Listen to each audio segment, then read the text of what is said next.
Okay, looks like it worked. It gave me the message that live streaming is not available right now, which usually means that I have a strike. So I was a little bit nervous after what went down this morning.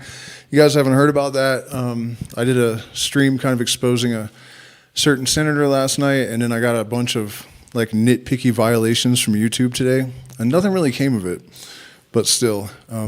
So kind of late at night, and I realized it was April 1st, and the Fool is a very important archetype and an important symbol, and really misunderstood and underappreciated, I think, in each and every one of us. The interplay of wisdom and folly, you know, the exchange of these two sort of dichotomies, these antinomies in each of us, actually yields all of our experience. You know, we all know that we live in a dualistic universe, and it is the interplay of these antinomies that gives rise to everything. And so there's a certain way of seeing our follies as a sort of dance with wisdom, generating a sort of higher knowledge, another form of the great alchemical transmutation that is the entire dance of the universe, really. Oh, so this one just went live, which means that this stream, wait a minute, why is it the same as the other one? Oh, it did it again. Damn it, all right, so I guess, or wait, did I just open the same stream in two windows? Yep, I sure did. Just give me a second, guys. I did something dumb, I guess. So anyways, it's April Fool's, and but as we're gonna see, what do you mean no data? What is going on, you guys? Did I get I don't understand what's happening.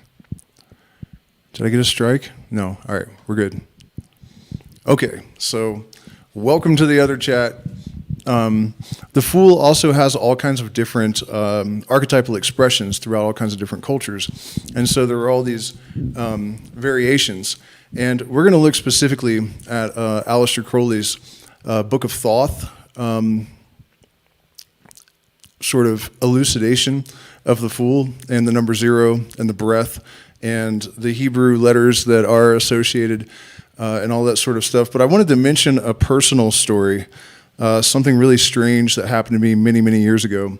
You know, I reference a lot on this channel that I've had this experience that I call the Phoenix process. It was like a rapid period of consciousness expansion, I would say, is probably the most accurate way to describe it. And so during that period, I often had voices that told me stuff that often were true. It was often true. This period, by the way, somebody reminded me, Robert Anton Wilson referred to it as chapel perilous, because often the consequence of it is insanity, whether temporary or permanent, ego inflation, you know, all sorts of treacherousness. And then if you make it through it, then you are a magician or a shaman or whatever it is, depending on your tradition. And so at one point during this period, I got this instruction that you need to find the Book of Thoth. And I thought, well, okay. So I ordered a copy of it. And I was not interested in the tarot. So when I got this book about the tarot, I thought, well, that's disappointing. I thought this was going to be something much more interesting. And then when I got home and I was thinking about this, that same voice returned and it said, well, actually, there's another Book of Thoth that isn't written anywhere but the Halls of Amenti. It's like, it's difficult to describe because a lot of this information came as sort of like images and pictureless intuitions even. But it was almost like, not generated by technology, but sort of like astral projections of information that were sort of hovering above a stone in a pyramid. And I understood that there was a Book of Thoth that was not written down in paper, but yet still existed, and it was possible to find it. And years later, I would actually find a written description, I can't remember where, of this Book of Thoth that fit the description of the, you know, the reservoir of information, I guess, is a good term for it, that was described to me. And that's what Crowley actually named this book after. So one of the interesting things about the Fool archetype here is that he actually dedicated about 10 times as many pages to that particular archetype than all the rest of the trump cards, for good reason as well. There's a tremendous amount of symbolism, and also in this particular lineage of the Western occult, and also Buddhism, there's actually a lot of traditions that physics really, it all comes down to the number 0 as like the most fundamental thing in the universe. It's like this, I like the Pythagorean Illuminati's description that it's a dynamic nothingness, the universe. Zeros of different orders of magnitude and whatnot. And so the number of the Fool is actually 0. The card is attributed to the letter Aleph, which means an ox. But by its shape, the Hebrew letter, so it is said, represents a plowshare. Thus, the significance is primarily phallic. It is the first of the 3 mother letters, Aleph, Mem, and Shin, which correspond in various interwoven fashions with all the triads that occur in these cards, notably fire, water, air, father, mother, son, sulfur, salt, mercury, rajas, sattvas, and tamas. It's easy for things like that to kind of go over our heads and to not like really fully realize the significance of it. But all of these different systems, these correspondences will come in the same order. And there's a reason for that, and it really reveals a very deep secret about the structure of the universe. And that's why in the occult, you see all these tables of correspondences and books like the Kabbalistic 777 that are basically just tables of correspondences. One of the things that we're supposed to notice is this strange sort of congruency between all of these systems and ideas that, kind of like what I was saying about the pyramids in last night's stream, how, the fact that the longitude is the same as the speed of light, despite the fact that the Egyptians didn't use miles per hour or longitude, but the mysteries that were, I don't want to say, let's say practiced, there were basically a religion of light, which adds a whole nother layer of improbability to it.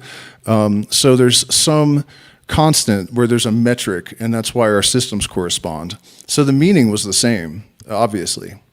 But see what I'm getting at here? And so it's also possible, and very likely, I think, that we don't plan this stuff. The Egyptians necessarily didn't plan it. There's some greater order of symmetry that is an indication of an underlying higher consciousness that is integrated into the fabric of the universe. Some people might call it God, but personally, I think we need to move beyond those kind of terms and start thinking in like more subtle ways, because the level of sophistication of that kind of mind and that kind of idea, it's so far beyond the sort of infantile concept of a sky god and the sort of simplistic fairy tale religious conceptions of history. They don't fit anymore. We've gotten too big for that. Our ability to conceptualize and our sciences and the number of traditions that we can draw on from throughout history, our perception and understanding is definitely outgrowing these old modalities of thinking about this stuff. And so, by the way, don't forget to hit the like button, please, share, subscribe, join my Patreon, where we go through all sorts of stuff like this, Masonic degrees and whatnot. There's 5 years of material, and I'm demonetized and harassed a lot, so it's really helpful if you guys support me. There are also options in the chat for you to do so. And by the way, for you guys that are fans of the music, the guitar is getting repaired tomorrow. I can't even believe it. It's just such an amazing thing. As long as Western Union is back online. It's been offline for a week. So I'm like trapped here running out of food, and the only way I can get money is from Western Union, and there's only one in town, and it's offline. It's been that way for a week. So pray for me tonight that Western Union is open tomorrow and I can get out of here and get my guitar fixed. So anyways, the really important feature of this card, or you could say this archetype, is that its number should be 0. It represents, therefore, the negative above the tree of life, the source of all things. It is the Kabbalistic 0. It is the equation of the universe, the initial and final balance of the opposites. the initial and final balance of the opposites. This is one of the great secrets of the Western esoteric tradition. And these days it's called, in physics, quantum loop. And it's also something that I just had this vision of once. It showed me that this is how it works. It goes from nothing to sort of a lesser nothing to a sort of something nothing, and then the process of creation starts rolling forward with the electromagnetic wave that the Bible called the Logos. And once all the possibilities are fulfilled, it has no choice but to reverse, and the light consumes itself. This is the real meaning of the Ouroboros. The universe collapses back into the singularity, and it starts over again. That's the idea anyways. And so, it's the alpha and the omega point. They're basically the same thing on a different order of magnitude. And this is the real function of zeros of different orders of magnitude that are talked about in mathematics, I think. That's what they're for, It's still pretty difficult to conceptualize, like, what is a zero of a different order? What is a bigger nothing? So basically mathematicians are they've had to quantize nothing in order to make certain kinds of mathematical equations work. So, welcome to the rabbit hole, guys. It is the equation of the universe, the initial and final balance of the opposites. Air in this card, therefore, quintessentially means a vacuum. In the medieval pack, the title of the card is La Motte, adapted from the Italian motto, the madman or fool. The proprietary of this title will be considered later, but there is another, or one might say a complementary theory. If one assumes that the tarot is of Egyptian origin, one may suppose that Mot, this card being the key card of the whole pack, really stands for Maut, the vulture goddess, who is an earlier and more sublime modification of the idea of Nuit than Isis. There are two legends connected with the vulture. It is supposed to have a spiral neck. This may possibly have reference to the theory recently revived by Einstein.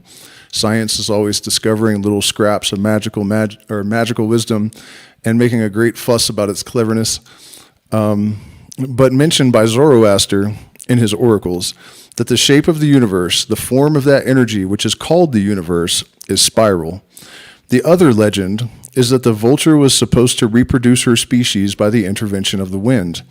In other words, the element of air is considered as the father of all manifested existence. There is a parallel in Anaximenes' school of Greek philosophy. Something I'm curious about that I run into a lot looking into these old occult books is, had we seen the Milky Way in 1940? Yeah, I don't know when this book, I know he was near death. He died in 1947. I don't recall. 1944. So I would imagine we probably knew the galaxy was a spiral by then. But checking those kind of things, I think, is an important part of this kind of work. There's certainly a lot of evidence of precognition in other works of Aleister Crowley. He did talk about how 100 years from 1914, people would start becoming really bisexual and epicene, which is like non-binary, and that they would take strange drugs to communicate with entities, which sounds exactly like DMT. He also referred to World War I as the Great War 10 years before it started, and they didn't start calling it the Great War until like 10 years after it was over. And he said the new aeon will begin when the world is soaked in blood by the Great War. And historians basically point to World War I as the beginning of the modern era, and also population reduction. He said society only moves by the light of genius, and so the herd will be destroyed in mass, and all sorts of other stuff. I mean, it's really quite a vote in favor of preternatural capacities of consciousness to actually have some sort of legitimacy, I think. By the way, I'm looking into the gateway process, which I'm surprised that I had never discovered this before. Right now, the CIA apparently took it seriously enough to do some investigating into it. But I looked at the Monroe Institute today, and there was definitely a bunch of corny woo that is complete nonsense all over their website. So I don't know if that invalidates the earlier work that they did. Maybe they've just become new agey and stupid in the interest of making more money over the years.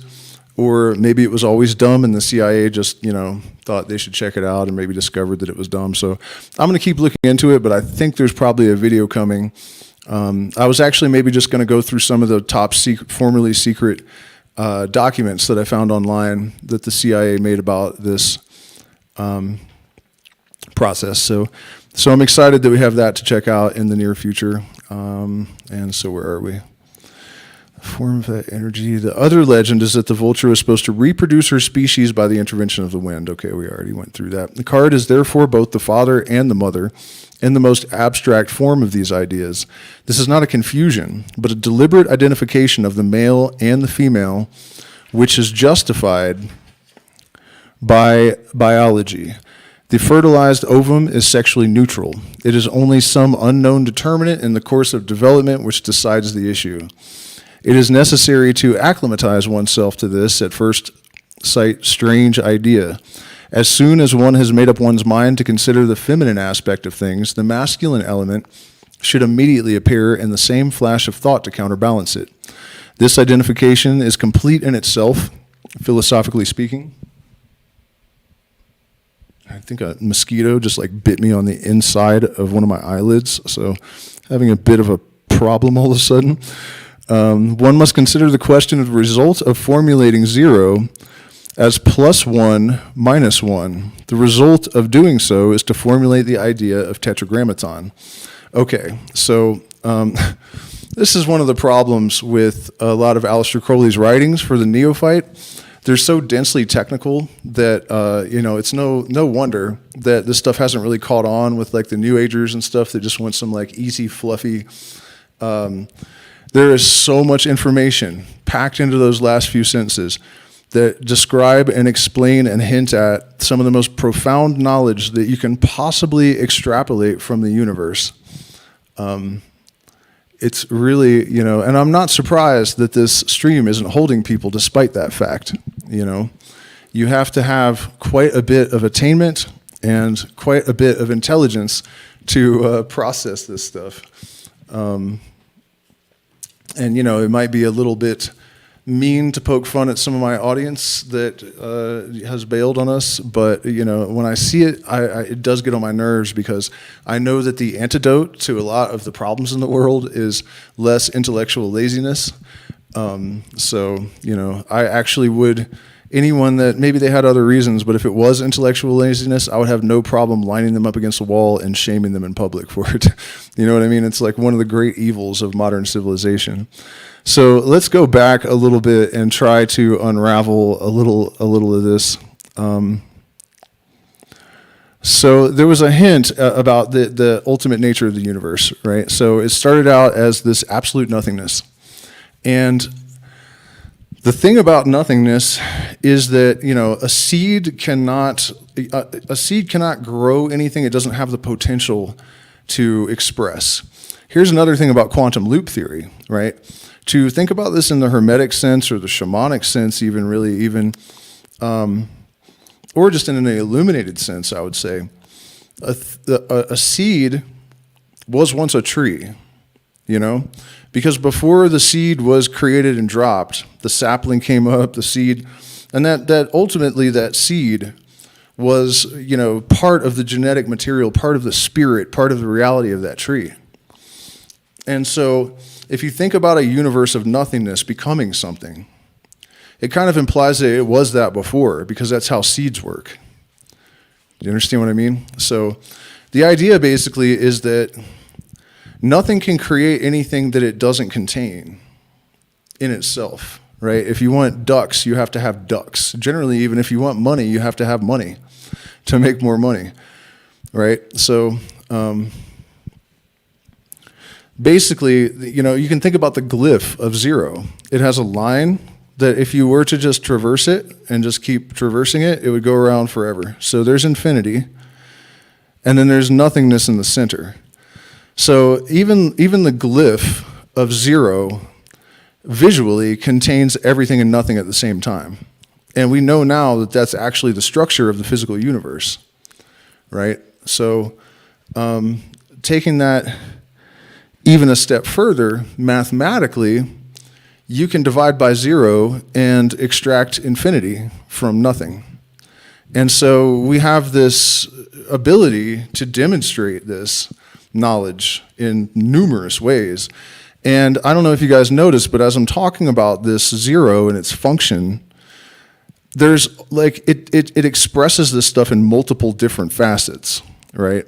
And that's something I've noticed, that when you get close to the core things, the deep secrets of the universe, they always sort of exhibit, these knowledge in like layers. Even when people write like really profound poetry or music, there's a tendency for that layering to happen. And it's because it's of that core thing where everything is compressed into a single point of nothingness. And so the great, what is it called? The paradox, imbued in the process of creation from the very beginning, is embodied in Aleister Crowley's equation, 0 equals 2. Because there's never a 1. There's never a 1 in this process. It's the 0 and the 1 are the same thing. Because if you have nothingness and you have a thing, if you have space and a thing, you have two things. So 0 equals 2. So it went from nothing to 2. Because once that one soul divided for the sake of union, it was, from 0 to 2. And so the male and the female were contained in this original thing, androgynous, and then divided into two separate entities. And there's something else there that just escaped my brain.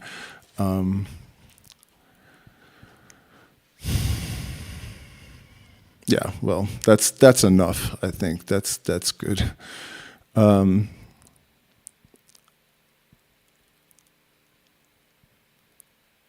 Yeah, so the only possible unity is none. That's, the word none is even the word one with a negation, an in, And so the formula of the Tetragrammaton, how did this become, a multitude of things now, basically? It is explained in this essay that the whole of the tarot is based upon the tree of life. Oh, that's what I was going to say. So the Fool and the one, so the 0 and the 1 card, are almost identical. You'll notice, I'll probably read that too, that Crowley actually only devoted like 1 or 2 paragraphs to the magician or the juggler, because the distinction is almost nothing. And one of the secrets of the tarot, properly understood, is that it actually describes the process of creation, but it does it in a way that you can see the macrocosm-microcosm relationship between how the universal process unfolded and how an individual life goes forward and unfolds. That hit me like a ton of bricks 20 years ago, and I just saw my own life all of a sudden is what happened. That's how I came to that understanding, unfold through the cards of the tarot. And so, by the way, as a divination tool, the real adepts, you don't just put the cards down and read them. I'm not saying that can't be valid, because what that really is pattern recognition. The subconscious has a tremendous faculty for that. So I'm not totally invalidating that, but that's not really the thing. The thing that you would actually get the greatest benefit from is studying the cards that you have already passed, figure out where you are, and then you may be able to discern some kind of information about what's going to happen next by looking at the cards that are coming. That's actually a much more efficacious way of doing divination for personal reasons using the tarot. So, the whole of the tarot is based upon the tree of life, and that's, the way the light comes in from the top, the nothingness starts to manifest as things, they all harmonize in different ways, and it creates all these different spheres, and those all interact, and then that causes other stuff to happen.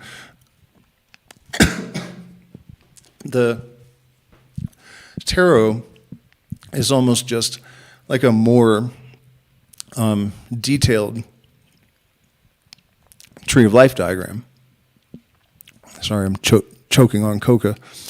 One may sum up the whole doctrine very briefly as follows. The union of the father and the mother produces twins, the son going forward to the daughter returning the energy to the father. By this cycle of change, the stability and eternity of the universe was assured. Okay, so what's the number of stability? 4.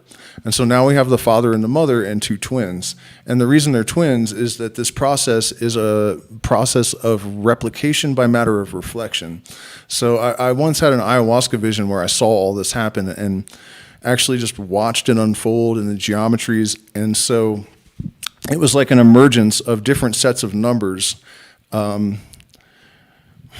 or monads in different sets of numbers. So it's like there was the 2, and then from that emerged 3, and then 4. And I mean, I would have to have a really nice like 3D etch-a-sketch to really draw that out. But that's basically what this is about. And so by this cycle of change, the stability and eternity of the universe are assured. It is necessary in order to understand the tarot to go back in history to the matriarchal and exogamic age. And so why are there 4 fundamental forces of physics? Because of the law of necessity. Everything that happens in the universe happens for a reason. So the 4 is stable. That's why all of our fundamental things, elements, directions, fundamental forces of physics, archangels, which really just represent different modalities, fundamental modalities of consciousness, everything is based on that, the number 4 for the stability, because it's the base, it's the foundation. Just like this chair is propping me up with 4 legs right now. It is necessary to understand the tarot to go back. It is necessary in order to understand the tarot to go back in history to the matriarchal and exogamic age, in the time when succession was not through the firstborn son of the king, but through his daughter. The king was therefore not king by inheritance, but by right of conquest. In the most stable dynasties, the new king was always a stranger, a foreigner, and what's more, he had to kill the old king and marry the king's daughter. This system ensured the virility and capacity of every king. The stranger had to win his bride in open competition. In the oldest fairy tales, this motive is continually repeated. The ambitious stranger is often a troubadour. Nearly always he is disguised, and often he is repulsive. Beauty and the Beast is a typical tale. Shrek is another. There is often a corresponding camouflage about the king's daughter, as in the case of Cinderella and the Enchanted Princess. The tale of Aladdin gives the whole of this fable in a very elaborate form, plucked from technical tales of magic. Here, then, is the foundation of the legend of the Wandering Prince, and note well, he is always the fool of the family. It's true. How many Disney cartoons is like the prince just a complete idiot? He is always the fool of the family. The connection between foolishness and holiness is traditional. It is no sneer that the family nitwit had better go into the church. In the East, the madman is believed to be possessed, a holy man or a prophet. So deep is this identity that it is actually embedded in the language. Silly means empty, the vacuum of air, zero, the silly buckets on the deck. And the word is from the German seilig, or holy, blessed. It is the innocence of the fool which most strongly characterizes him. It will be seen later how important is this feature of the story. To ensure the succession, it was therefore devised, firstly, that the blood royal should really be the royal blood, and secondly, that the strain should be fortified by the introduction of the conquering stranger, instead of being attenuated by continual inbreeding. Yeah, that sounds like maybe a better idea than continual inbreeding, That didn't really work out too well for us. In certain cases, this theory was pushed very far. There was probably a great deal of chicanery about this disguised prince. It may well have been that the king, his father, furnished him with very secret letters of introduction. In short, that the old political game was old even in those primeval times. The custom has therefore developed into the condition so admirably investigated by Fraser in his Golden Bough. This bough is no doubt a symbol of the king's daughter herself. The king's daughter is all glorious within. Her raiment is of wrought gold. How did such a development come to pass? There may have been a reaction against playing politics. There may have been a glorification, first of all, of the gentleman burglar, finally of the mere gangster boss, rather as we have seen in our own times in the reaction against Victorianism. The wandering prince was closely examined as to his credentials. Unless he were an escaped criminal, he was not eligible to compete. Nor was it sufficient for him to win the king's daughter in open competition, live in the lap of luxury until the old king died, and succeed him in peace. He was obliged to murder the old king with his own hand. At first sight, it would appear that the formula is the union of the extremely masculine, the big blonde beast, with the extremely feminine, the princess who could not sleep if there was a pea beneath her 7 feather beds. But all such symbolism defeats itself. The soft becomes the hard, the rough the smooth. The deeper one goes into the formula, the closer becomes the identification of the opposites. The dove is the bird of Venus, but the dove is also a symbol of the Holy Ghost. That is, of the phallus in its most sublimated form. There is therefore no reason for surprise in observing the identification of the father with the mother. Naturally, when ideas so sublime become vulgarized, they fail to exhibit the symbol with lucidity. The great Hierophant, confronted with a thoroughly ambiguous symbol, is compelled, just because of his office as Hierophant, that is, one who manifests the mystery, to diminish the message to the dog. This he must do by exhibiting a symbol of the second order, a symbol suited to the intelligence of the second order of initiates. This symbol, instead of being universal, and thus being ordinary expression, must be further adapted to the intellectual capacity of the particular set of people whom it is the business of the Hierophant to initiate. Such truth accordingly appears to the vulgar as fable, parable, legend, and even creed. And the difficulty in all of this is that the common person, what's going on in luminostic life, tends to take these fables literally. I think this has probably been the case all throughout history, that the deeper meanings are kind of lost on the common person. And then the details of the myth become a sort of point of contention and even fodder for cannons. But of course, you guys are all well aware of all that. In the case of this comprehensive symbol of the fool, there are within actual knowledge several quite distinct traditions, very clear and historically very important. They must be considered separately in order to understand the single doctrine from which all sprang. The green man of the spring festival, April Fool, the Holy Ghost. This tradition represents the original idea adapted to the understanding of the average peasant. The green man is a personification of the mysterious influence that produces the phenomena of spring. It is hard to say why it should be so, but it is.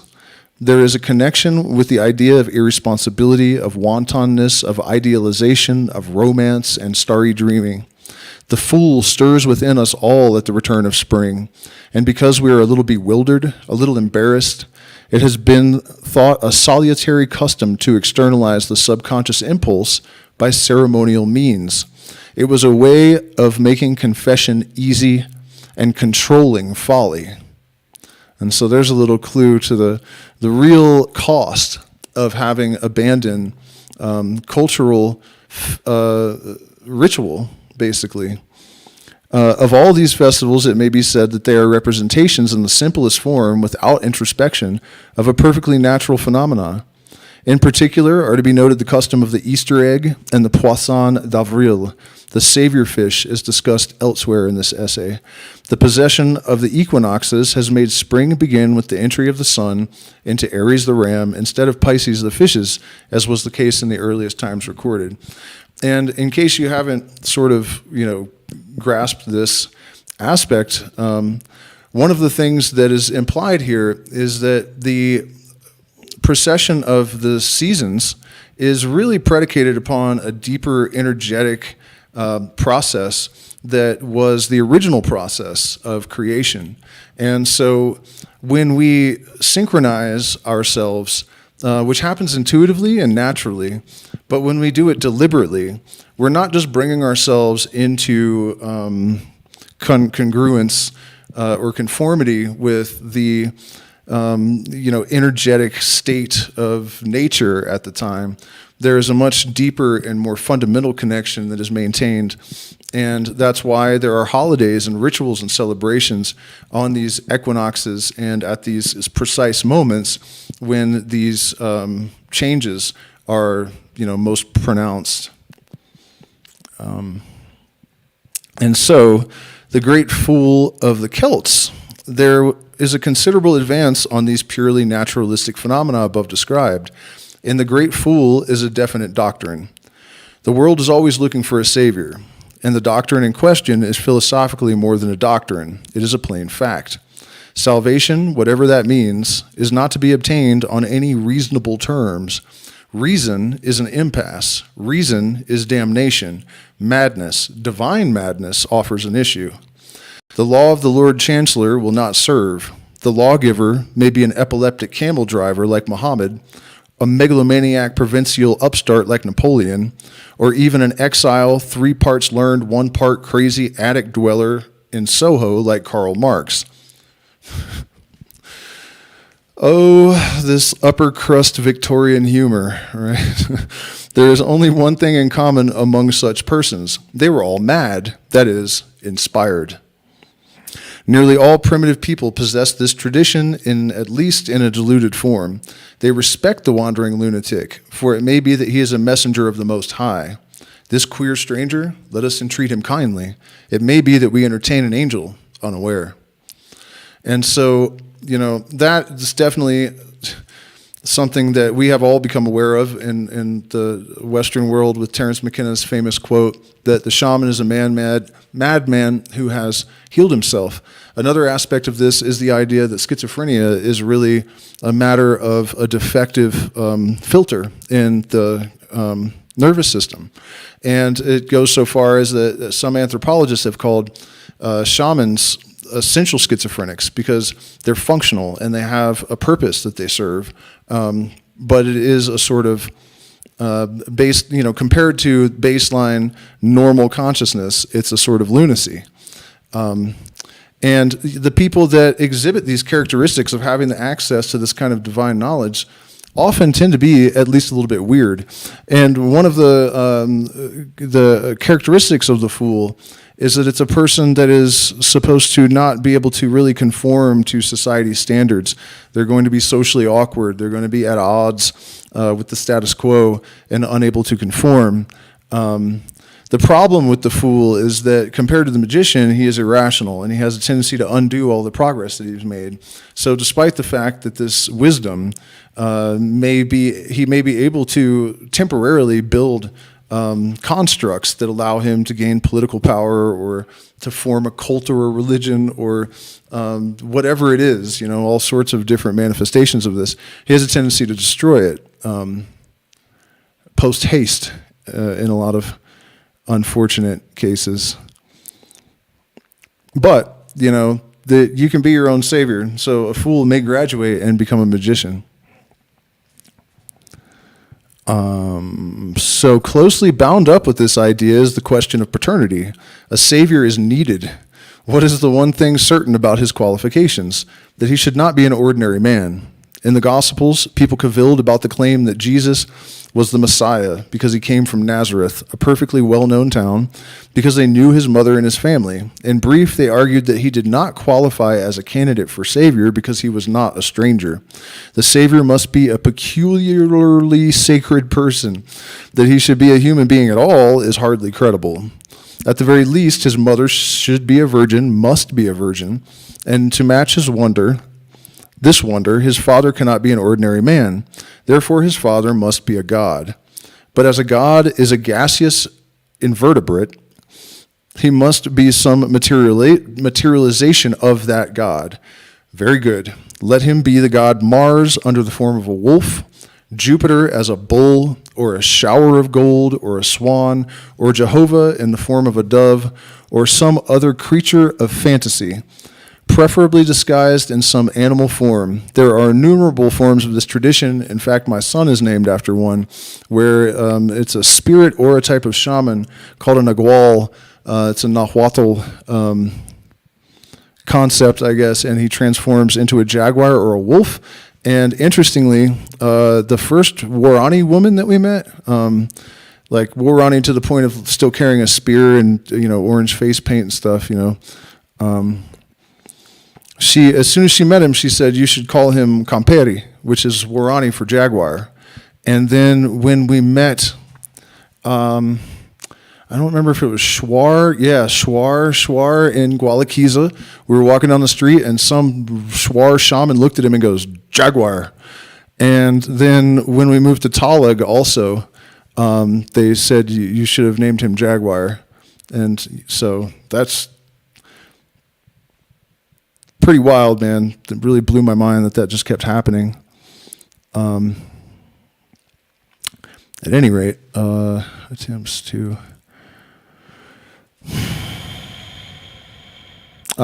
There are innumerable forms of this tradition, but they all agree on one point. The Savior can only appear as the result of some extraordinary accident, quite contrary to whatever is normal. The slightest suggestion of anything reasonable in this matter would destroy the whole argument. But as one must obtain some concrete picture, the general solution is to represent the Savior as the fool. Attempts to attain this condition appear in the Bible. Note the coat of many colors of Joseph and of Jesus. It is the man in motley who brings his people out of bondage.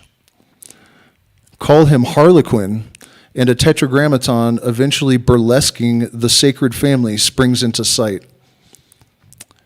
Pantaloon, the aged Pantaloon, the aged antique antic, clown and harlequin, two aspects of the fool, the Columbine, and the virgin. But being burlesque, the tradition is confused and the deep meaning lost, just as the medieval mystery play of Pontius and Julius became a farce with opportunist topical variants Punch and Judy. And usually I have some kind of commentary to offer, but I have no clue what the hell that meant, honestly. The legend of Parsifal, and this gets really interesting. Merlin, I don't know if it talks about that here, but it absolutely blew my mind to find out that Merlin, the legend of Merlin, he was supposed to have arisen from hell. He was born in hell, and he was an antichrist, because there's this succession of magicians in this lineage that all have at least had at some point in their existence the idea that they're the Antichrist. And it does not mean that it's some evil person that is here to destroy the world and wreck humanity at all. In fact, it's quite the opposite. It's a liberation from a grand deception. But that's a tale for another time. But so Parsifal, integral of the mystery of the Savior fish god and the Sangral, or Holy Grail, is of disputed origin, this legend. It appears certainly, first of all, in Brittany, the land between beloved of magic, the land best beloved of magic, the land of Merlin, of the Druids, of the forest of Broceliand. Some scholars suppose that the Welsh form of this tradition, which lends much of its importance and its beauty to the cycle of King Arthur, is even earlier. This is in this place irrelevant, but it is vital to realize that the legend, like that of the Fool, is purely pagan in origin and comes to us through Latin Christian recensions. There is no trace of any such matters in the Nordic mythologies. Percival and Galahad were innocent. This is a condition of the guardianship of the Grail. Note also that Montsalvat, Mountain of Salvation, home of the Graal, the fortress of the Knights Guardians, is in the Pyrenees. It may be best to introduce the figure of Parsifal in this place because he represents the Western form of the tradition of the Fool, and because his legend has been highly elaborated by scholarly initiates. The dramatic setting of Wagner's Parsifal was arranged by the then head of the OTO. Parsifal in this first phase is der rein Thor, the pure fool. His first act is to shoot a sacred swan. It is the wantonness of innocence. In the second act, it is the same quality that enables him to withstand the blandishments of the ladies in the Garden of Kundry. Klingzor, the evil magician, who thought to fulfill the conditions of life by self-mutilation, seeing his empire threatened, hurls a sacred lance, which he has stolen from the Mountain of Salvation, at Parsifal. But it remains suspended over the boy's head. Parsifal seizes it, in other words, attains to puberty. This transformation will be seen in the other symbolic fables below. In the third act, Parsifal's innocence is matured into sanctification. He is the initiated priest whose function is to create. It is Good Friday, the day of darkness and death. And that is that graduation from fool to magician that I had mentioned earlier. Good Friday, the day of darkness and death. Why is it called Good Friday then? That was just the other day. Oh, right. This is all still, see, it's all still aligned with April 1st. All of these legends of the fool. Where shall he seek his salvation? Where is Montsalvat, the mountain of salvation, which he has sought so long in vain? He worships the lance. Immediately, the way so long closed to him is open. The scenery revolves rapidly. There is no need for him to move. He has arrived at the temple of the Graal. All true ceremonial religion must be solar and phallic in character. It is the wound of Amfortas which has removed the virtue from the temple. Amfortas is the symbol of the dying god. Accordingly, to redeem the whole situation, to destroy death, to reconsecrate the temple, he has only to plunge the lance into the Holy Grail. This is getting a little,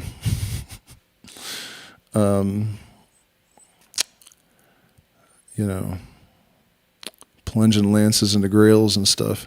He redeems not only Kundry, but himself. This is a doctrine only appreciable in its fullness by members of the sovereign sanctuary of the gnosis of the 9th degree of OTO, which is a butt sex joke, in case you guys are unaware. The crocodile, the same doctrine of maximum innocence developing into maximum fertility, is found in ancient Egypt in the symbolism of the crocodile god Sebek. The tradition is that the crocodile was unprovided with the means of perpetuating his species. Compare what is said above about the vulture Mott.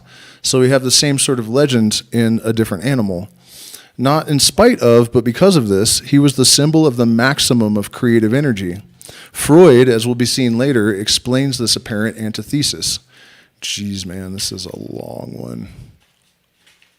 Oh, wow. It's like really, really... No, I don't know. We got like 5 more pages or something. Once again, the animal kingdom is invoked to fulfill the function of fathering the Redeemer.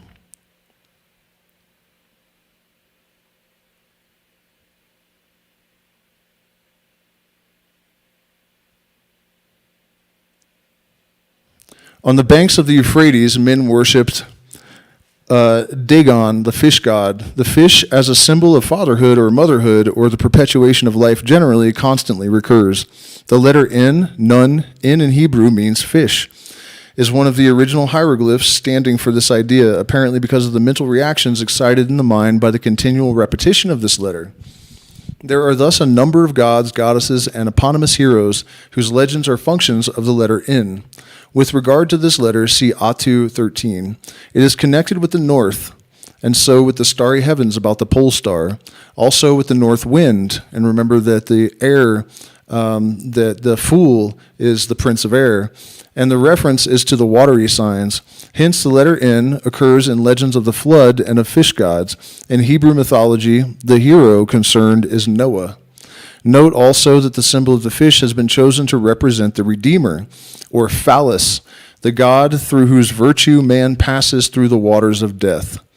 The common name for this god in southern Italy today and elsewhere is El Pesse, I guess, El Pesh, I don't know, El Pesse.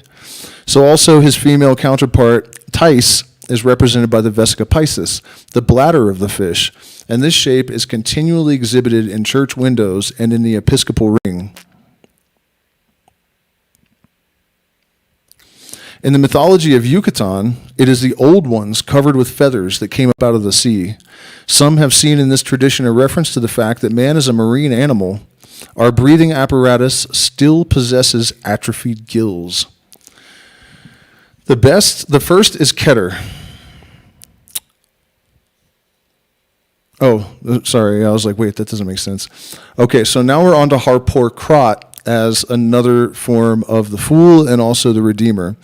Arriving at a highly sophisticated theogony, there appears a perfectly clear and concrete symbol of this doctrine. Harpocrates is the god of silence, and this silence has a very special meaning.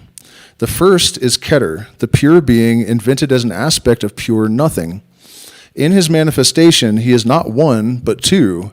He is only one because he is zero. See? That's what I was saying about this. The only possible unity is nothingness, and that's like the fundamental paradox that imbued, that's basically where duality came from, you know? Because the essential fundamental blueprint in the one thing is what became the blueprint for all the things that followed. He exists, eheiei, his divine name, which signifies I am or I shall be, is merely another way of saying that he is not, because one leads to nowhere, which is where it came from. So the only possible manifestation is in two, and that manifestation must be in silence. Because the number 3, the number of bina, understanding, or bina, has not yet been formulated. In other words, there is no mother. All one has is the impulse of this manifestation, and that must take place in silence. That is to say, there is yet no more than the impulse, which is unformulated. It is only when it is interpreted that it becomes the word, the logos, the electromagnetic wave, the two poles of which interact to give rise to light, which is somehow responsible for our consciousness emanating forth into the universe. And all one has is the impulse of this manifestation, and that must take place in silence. That is to say, there is yet no more than the impulse which is unformulated. It is only when it is interpreted that it becomes the word or the logos or the electromagnetic wave. Now consider the traditional form of Harpocrates. He is a babe, that is to say, innocent, and not yet arrived at puberty. A simpler form of Parsifal, he is represented as rose pink in color. It is dawn, the hint of light about to come, but not by any means that light. He has a lock of black hair curling around his ear, and that is the influence of the highest, descending upon the Brahmarandra chakra. The ear is the vehicle of Akasha, spirit. This is the only salient symbol. It is the only indication that he is not merely a bald baby, because it is the only color in the blob of rose pink. But on the other hand, his thumb is either against his lower lip or in his mouth. Which it is, one cannot tell. There is here a quarrel between two schools of thought. If he is pushing up his lower lip, he emphasizes silence as silence. If his thumb is in his mouth, it emphasizes the doctrine of eheiei in the form of I shall be. Yet in the end, these doctrines are identical. Now, why is this single lock of black hair the only color other than the consistent pink of this white that is now contaminated with an impulse that we could call love, hence the pink color? Because it is the introduction of not perfect, of darkness, of evil, of duality, of mystery, of, all of the things that are associated with that other plurality. It's the first indication that something is changing. The babe is an egg of blue, which is evidently the symbol of the mother. This child has, in a way, not been born. The blue is the blue of space. It is also said that the light of Lucifer is blue. And of course, Lucifer means light bearer. And so it's another reference to the electromagnetic wave because that's what bears the light. And so it is the blue of space. The egg is sitting upon a lotus, and this lotus grows on the Nile. Actually, interestingly, the Diabolus and Musica, which was the tritone, which is a flat 5, which makes the 5-note pentatonic scale a 6-note scale, which is a number associated with the devil. And if you add an octave to it, it becomes a 13th, which is another number associated with the devil. It is also the inverted 1. So if the 1 is God, the 6 is those same notes inverted, and it becomes dark sounding. Lots of interesting stuff that correlates in music, but also this flat 5, this Diabolus in Musica, the devil in music, is referred to as the blue note, but also the devil in music. So that blue light of Lucifer has manifested somehow through the intuitive consciousness. and choking on Koga again. Yeah, I really swallowed it that time. Down the wrong hole. Another thing I just wanted to point out about that is that, if you think back to after the Dark Ages, when this Diabolus and Musica thing happened, when white people heard that blue note in blues, they're like, it's the devil's music. And then what happened to blues? Blues became rock and roll, which became overtly satanic. And then what happened to rock and roll? It became heavy metal, which was even more overtly satanic. And what do these things all revolve around? The tritone, increasingly. I mean, rock and roll doesn't really use it as much as metal and blues, but still, it's trippy story. So now the lotus is another symbol of the mother, and the Nile is also a symbol of the father fertilizing Egypt, the Yoni. But also the Nile is the home of Sebek the crocodile, who threatens Harpocrates. Yet Harpocrates is not always thus represented. He is shown by certain schools of thought as standing. He is standing upon the crocodile of the Nile. Refer above to the crocodile, the symbol of two exactly opposite things. There is here an analogy. One is reminded of Hercules, the infant Hercules, who spun the wheel in the house of women, of Hercules, who was a strong man, who was innocent, who was ultimately a madman who destroyed his wife and children. It is a cognate symbol of the fool. Harpocrates is, in one sense, the symbol of the dawn on the Nile and of the physiological phenomena which accompanies the act of waking. One sees at the other end of the octave of thought the connection of this symbol with the succession of the royal power described above. The symbol of Harpocrates itself tends to be purely philosophical. He is also the mystical absorption of the work of creation, the hey final of Tetragrammaton. Harpocrates is in fact the passive side of his twin Horus, yet at the same time he is a fully fledged symbol of this idea, which is wind, which is air, which impregnates the mother goddess. He is immune from all attack because of his innocence, for in this innocence is perfect silence, which is the essence of virility. The egg is not only akasha, but the original egg in the biological sense.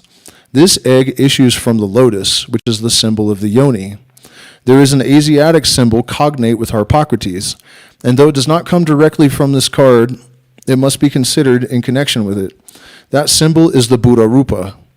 It is most frequently represented sitting on a lotus, and often there is behind him spread the hood of a serpent. The shape of this hood is again the yoni. Note the usual ornaments of this hood, phallic and fructiform. The crocodile of the Nile is called Sebek, or Mako the Devourer. In the official rituals, the idea is usually that of the fisherman who wishes protection from the assaults of his totem animal. There is, however, an identity between the creator and the destroyer. In Indian mythology, Shiva fulfills both functions. In Greek mythology, the god Pan is addressed Pomphage, Pongenitor, all devourer, all begetter. Note that the numerical value of the word Pan is 131, as is that of Samael, the Hebrew destroying angel. So also in the initiated symbolism, the act of devouring is the equivalent of initiation. As the mystic would say, my soul is swallowed up in God. Compare the symbolism of Noah and the ark, or Jonah and the whale, and many others. The black egg of the element of spirit in some Hindu schools of thought, from it the other elements, air, water, earth, fire, in that order proceed. That was a note. The egg is not only akasha. Okay, so he's saying in addition to the blue egg, there is also a black egg from another system that sort of functions in the same way. One must constantly keep in mind the bivalence of every symbol, so the dual nature of every symbol. Insistence upon either one or the other of the contradictory attributions inherent in a symbol is simply a mark of spiritual incapacity. Insistence upon either one or other of the contradictory attributions inherent in a symbol is simply a mark of spiritual incapacity. and it is constantly happening because of prejudice. And this is something that I constantly rail against in the form of, the New Age love and light, and people that have this idea that you cannot allow any focus on anything negative. In fact, someone who I won't name that's pretty close to me, because she has chosen to ignore all of the evils in the world and whatnot, got herself into a situation where, somebody was exhibiting all sorts of terrifying psychological traits. And even though ChatGPT, all of her friends, anyone that heard about it was absolutely terrified and horrified, she was able to sort of just tell herself that, she didn't really see the problem. And finally, she told the individual what people are saying, and he's like, oh yeah, that's definitely true. So, that's kind of an extreme example, but it's still what he's talking about how focusing on one or another aspect of the dualistic nature of reality causes a person to become unbalanced. So if you focus too much on the light, you'll become blind. If you stare too long into the darkness, you will become blind. So let that be a warning. By the way, you guys, hit the like button, share, subscribe, consider joining my Patreon, and also you can send support to the chat. We really need it to keep the wheels spinning on this channel.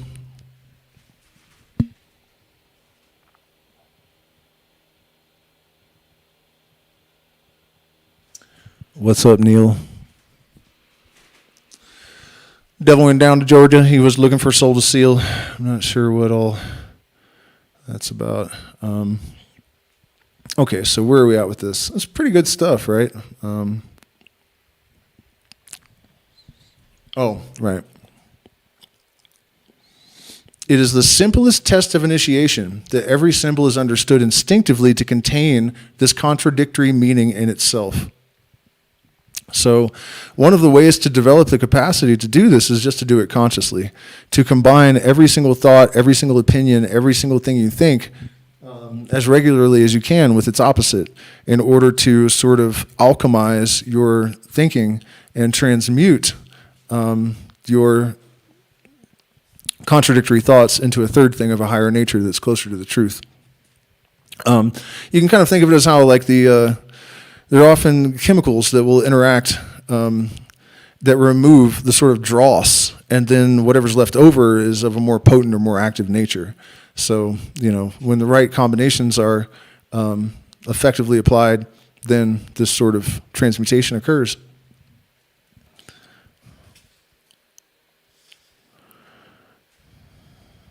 It is the simplest test of initiation, right? Mark well this passage in the vision of the voice. It is shown to me that this heart is the heart that rejoices, and the serpent is the serpent of Da'at, which is the 11th Sephirot that is often not drawn on the tree of life. It's like just kind of known that it's there, and it's like knowledge of this world. For herein all the symbols are interchangeable, for each one contains in itself its own opposite. And this is the great mystery of the supernals that are beyond the abyss. For below the abyss, contradiction is division, but above the abyss, contradiction is unity. And there would be nothing true except by virtue of the contradiction that is contained in itself. It is characteristic of all high spiritual vision that the formulation of any idea is immediately destroyed or canceled out by the arising of the contradictory. Hegel and Nietzsche had glimmerings of the idea, but it is described very fully and simply in the Book of Wisdom or Folly. This point about the crocodile is very important because many of the traditional forms of the fool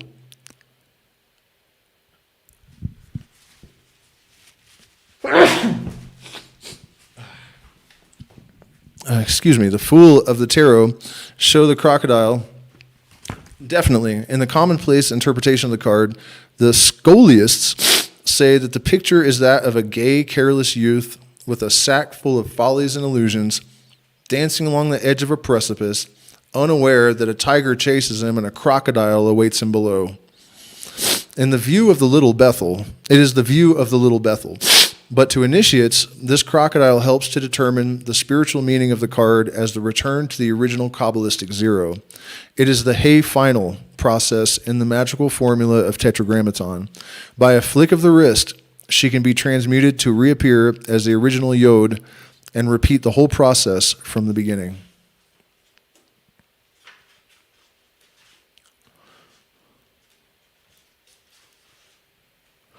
Almost there. Give me a second, guys.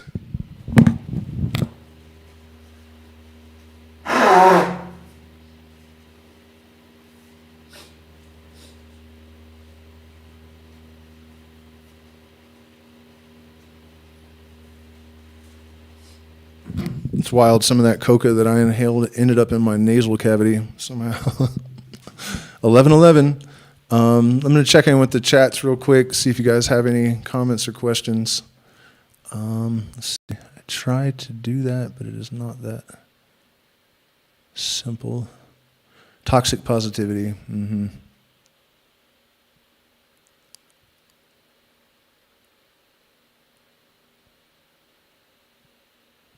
No, it just it posts. You don't have to worry. I don't have to reload it. I like Norwegian black metal too. Please do insert cash or select payment type. Lightning is God and love and everything else, but hate, we create it by bad thinking. I don't think so. I mean, the whole point of it is that if God is the all, then it's all of everything. And that whole distinction that you're making there between, you're focusing on one side of a symbol and acting like the other part of it is like somehow not part of the thing that is everything. I think that's exactly the mistake that I was outlining earlier, that it's the totality of creation. That's this whole designation that Christianity and I think Islam, does Islam have a devil too? I don't even know. Don't really care. But you know what I mean? That kind of designation doesn't make any sense to me. It's one thing. Well, da'at is the abyss, but da'at is knowledge as well, which is the abyss. And the reason is that it's relation, and it's not real. And so it's sort of, if there is an archangel that governs da'at, it is Karanzan, the demon of confusion. Maybe the only demon that exists on the, there's the clip-out tree of life, and then there's the other tree of life. The regular, the divine one or whatever.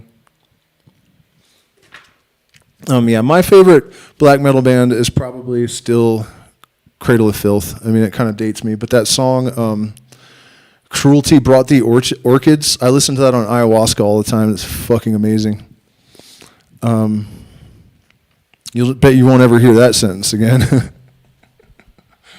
Oh, man. My ceremonies can be a little different, a little different. So we're really getting into some interesting stuff still, though. It's wild, man. It's just really wild how Crowley was just such a beast. The innocence virility formula is again suggested by the introduction of the crocodile, for that was one of the biological superstitions on which they founded the theogony, that the crocodile, like the vulture, had some mysterious method of reproduction. Zeus Arenothelus.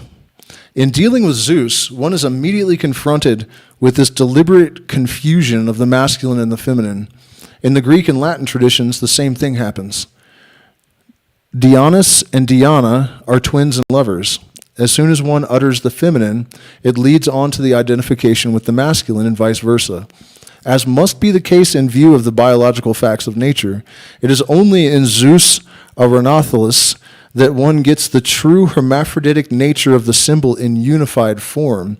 This is a very important fact, especially for the present purpose, because images of this god recur again and again in alchemy. It is hardly possible to describe this lucidly. The idea pertains to a faculty of the mind which is above the abyss. But all two-headed eagles with symbols clustering about them are indications of this idea.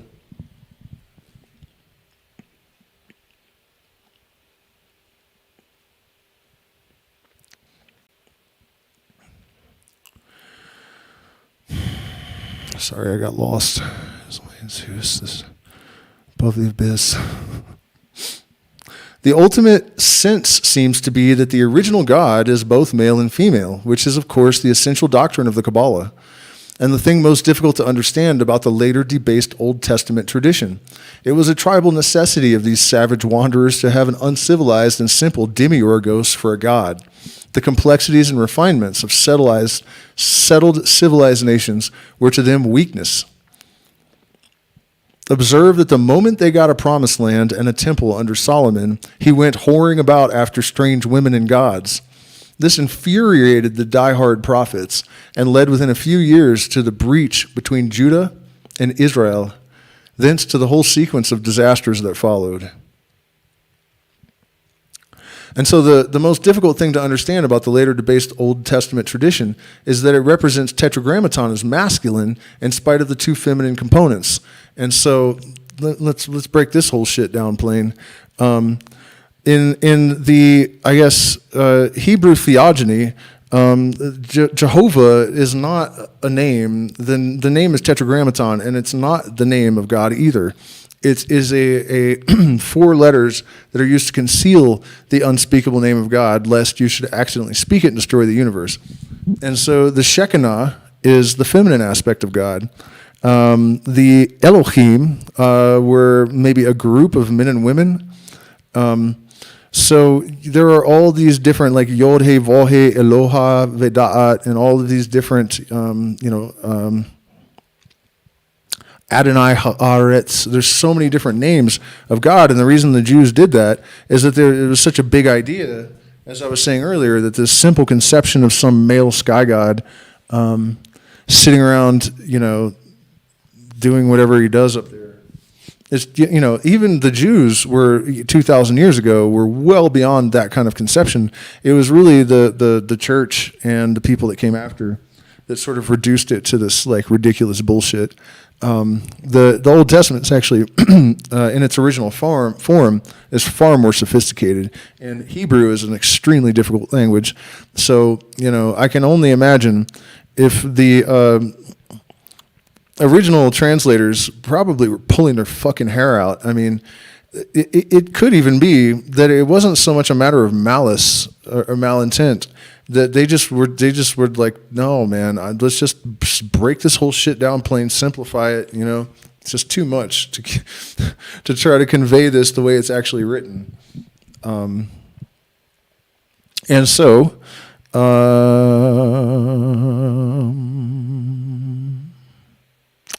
in spite of the two feminine components of the Tetragrammaton, Zeus became too popular, and in consequence, too many legends gathered around him. And the important fact of this present purpose is that Zeus was peculiarly the lord of air.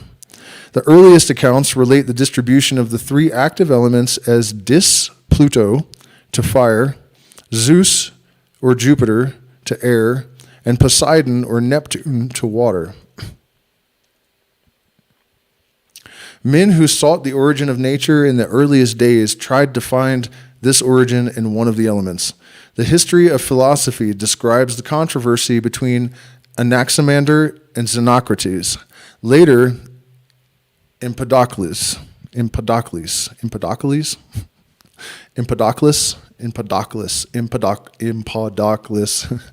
It may be that the original authors of the tarot were trying to promulgate the doctrine that the origin of everything was air. Yet if this were so, it would upset the whole tarot as we know it, since the order of origin makes fire the first father. It is air as 0 that reconciles the anatomy.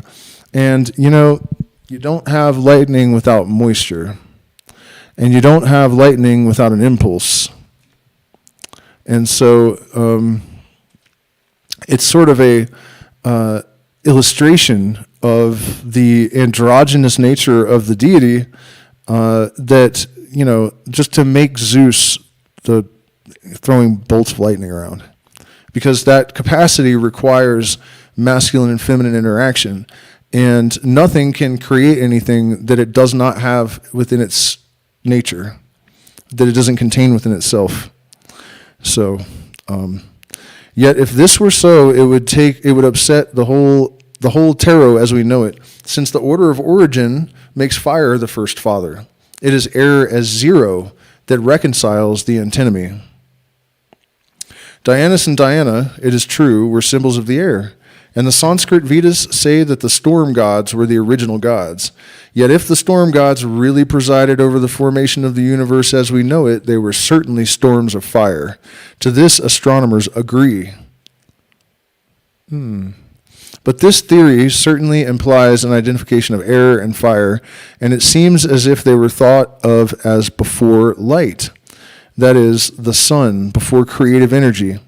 That is, the phallus, and this idea continually suggests itself, that there is here some doctrine contrary to our own most reasonable doctrine, one in which the original confusion of the elements, the tohu bohu, or tohu bohu, is to be put forth as the cause of order, instead of as a plastic mass on which order imposes itself. That's a very twisty-turny, convoluted way of saying that it is. One day I was driving around in Colorado in a rental car that I really loved. I had it forever, too. I don't remember why. I think I got hit by like a big truck, and the insurance company gave me a car the whole time that they were trying to figure out what to do.